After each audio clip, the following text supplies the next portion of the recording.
आणि यानंतर आता अमरावतीमधून एक महत्त्वाची बातमी। अमरावती मतदारसंघामध्ये महायुतीत सध्या चांगलाच पेच निर्माण झालाय। अमरावती विधानसभेसाठी भाजपचे माजी मंत्री जगदीश गुप्ता यांनी जोरदार तयारी सुरू केली आहे। तर हा मतदारसंघ खरं तर अजित पवारांच्या राष्ट्रवादीला सुटणार असल्याचं निश्चित झालंय। सुलभा खोडके यांची उमेदवारी जवळपास निश्चितच मानली जाते। 2019 मध्ये सुलभा खोडके या काँग्रेसच्या तिकिटावर निवडून आल्या होत्या। यंदा त्या अजित पवारांच्या पक्षात प्रवेश करणार आहेत। तर जगदीश गुप्ता यांचा जुन्या जाणत्या पदाधिकाऱ्यांशी खरं तर चांगला संबंध आहे, त्यांची नाळ त्यांच्याशी जुळलेली आहे। तर खोडके दाम्पत्याची अल्पसंख्याक यांच्या मतांवर पकड असल्याचं चित्र दिसतंय। त्यामुळे आता उमेदवारी नेमकी कुणाला द्यायची असा पेच कायम आहे।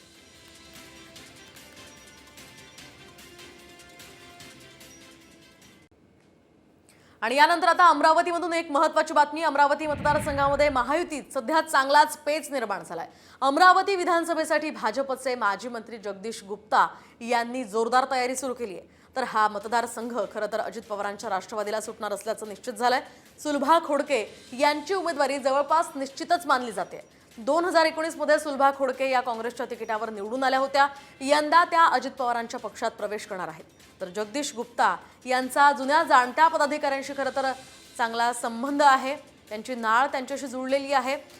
तर खोडके दाम्पत्याची अल्पसंख्याक यांच्या मतांवर पकड असल्याचं चित्र दिसतंय। त्यामुळे आता उमेदवारी नेमकी कुणाला द्यायची असा पेच कायम आहे।